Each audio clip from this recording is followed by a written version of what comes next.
let's go and take a look at part 2 of our 4-point game plan. Ready to go, David? Ready to go. So, the second point is the opportunity meeting. This is where you present what your business is all about, and you cover it A through Z. You cover it with your best people. You put your most powerful people up there, and that way there's no chance of, you have your best chance of people understanding and seeing it in the best light. And if you get a chance to look at the video of it, it takes 10 to make a sale. That will explain why we use our best people. It takes 10 to make a sale. That's one of the videos in this thing. That'll explain to you why we put our best people there. But the best people don't have time, once you get going, to be everywhere at once. But everybody deserves a chance to get exposed to the best people. And by having a few certain times, maybe once a week, or just a few highlight times where you're going to cover this thing A through Z with your best people, it's showtime. I mean, we're going to do it right. You know that your people are going to get to see this thing in the best possible way. And what it does, it puts everybody on the same page. Everybody comes to the same door. What you're trying to build is,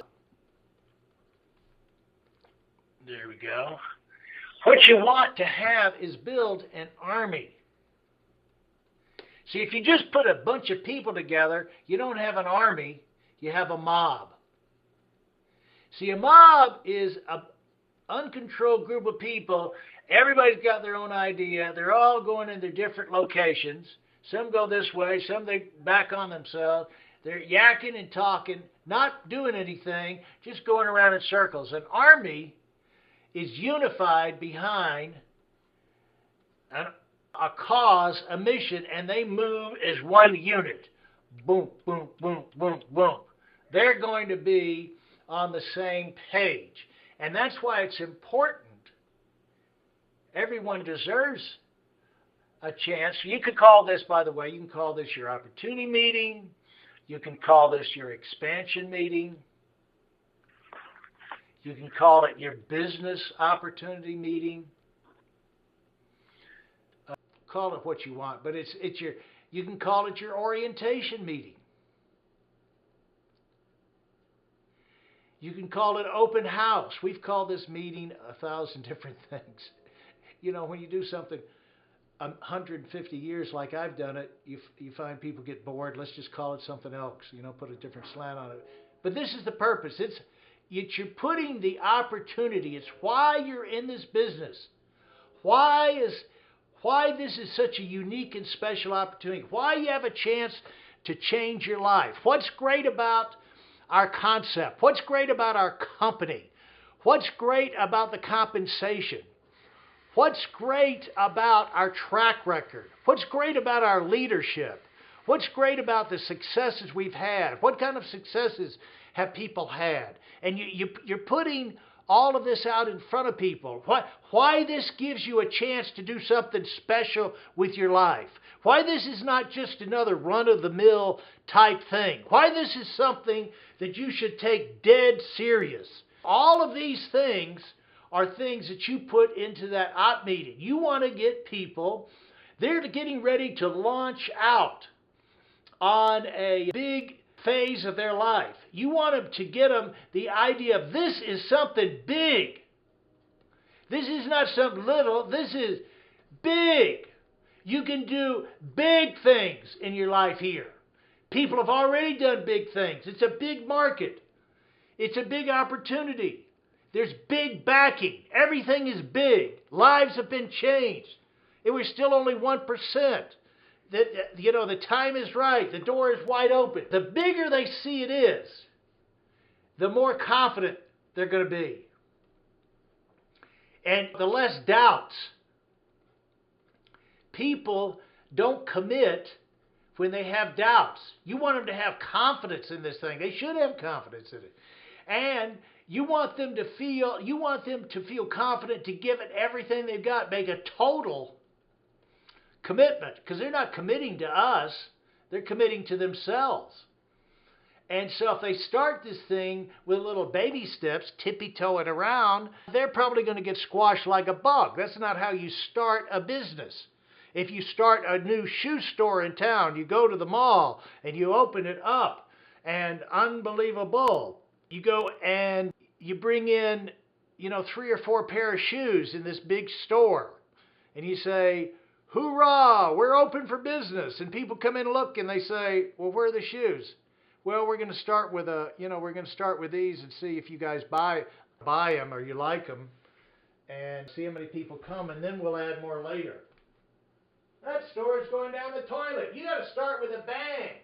You got to start with confidence. You got to start with an idea that this is not a short term. I'm going to try 1 or 2 things and see if it works. You're going to drop all the money. You're going to give it everything you've got. You're going to go 10, 20, 30, 40, 50. You're going to be raising to 100 prospecting appointments as quickly as possible, because once you get 100, there's going to be some huge sales. There's going to be some huge recruits. There'll be some impressive things happen,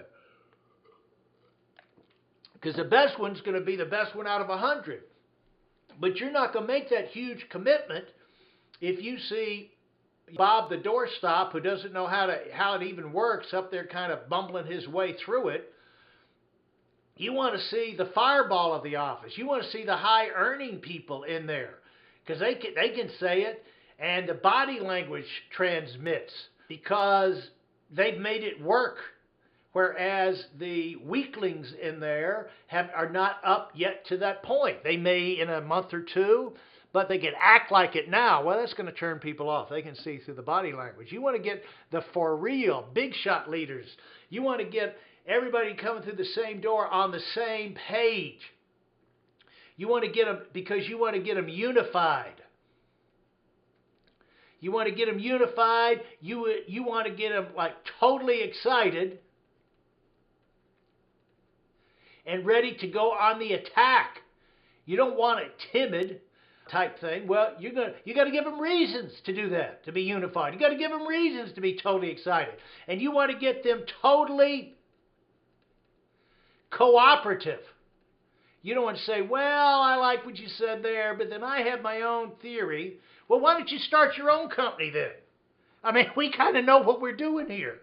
We're not inviting you in to show us how to do our business. We're inviting you in for a chance to learn our business. So you got to come in. It's nice if you got credentials, but the main thing you got to come in and be is coachable.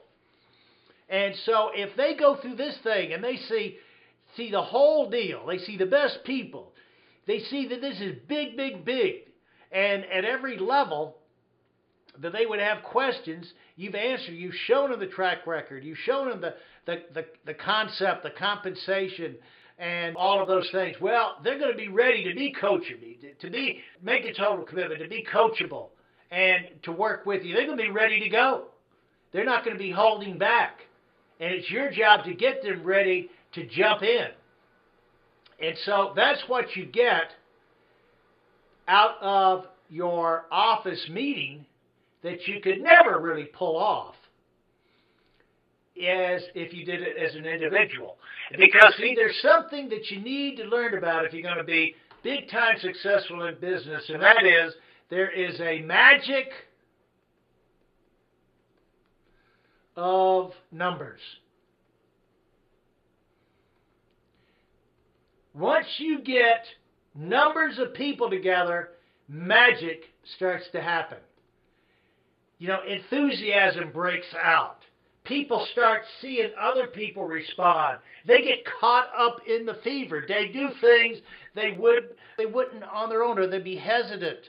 they'd want to think about it, go slower, but there's an enthusiasm of a team. There is a magic of numbers. And so you want to get the numbers going for you. And to get the numbers going, that's why you have to do the op meetings. In an op meeting, you could have 2 people in there, 20 people, or 200 people in the same hour. So you want to have your best people.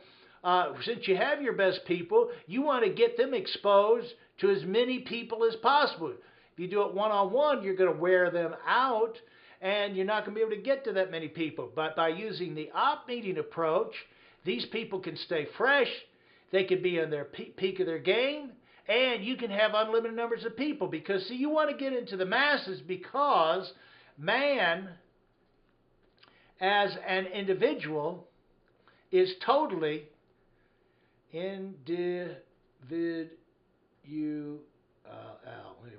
Individual is unpredictable.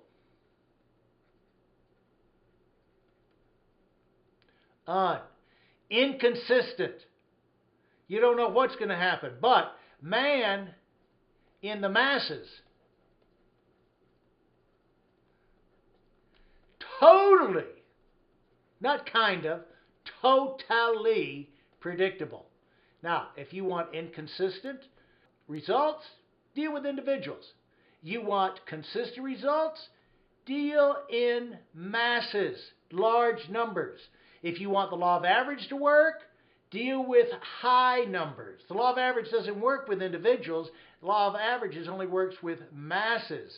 See, op meetings give you the chance to do this thing at a high volume. See, which is the key to all of the magic, the predictability, the consistency, and really the fun. Because it's exasperating to have your career based off what 1 or 2 people may or may not do. It's exhilarating to have an army of people and know for a fact you're going to have results. So we want to transfer, we want to put people in position where not only, see, it's important for the team growth that we use these approaches where we can get large, unlimited numbers of people exposed to this thing, but also we don't want to have to limit a new person coming in, so you can only bring 1 person in this week and show them. If they can get 10, 15, 20 new people to come in, their friends, people they know, to get them in all at once and start their career with a huge bang, we'll get them in. That happens all the time. It happens all the time. Our fastest growing people are the ones who bring in the most people, kind of start it with them. They start as a team. Well, you don't want to be snubbing that enthusiasm out by saying, oh, you can only bring 1 or 2 people. We just don't have room for them. You want to introduce them and give the opportunity for big, unlimited, big growth right from the beginning. So that gives you step 2, and that gives you a little bit of an idea of why that's so important. So all of this up here is getting people in. First of all, you have the number 1 focus, where you got everybody looking and talking and got their feelers out in the community. We bring them in to the op meeting so everybody gets on the same page, and we can get unlimited big, but we still have army. We still are unified behind our same purpose, and we're not turned into this disjointed, unorganized mob. We can get bigger. We can start like this, we can get bigger, we can get bigger, we can get bigger, unlimited, because we're on the same track here in the middle. We stay in the same track, and the op meeting starts that process. So that's the op meeting step 2 phase.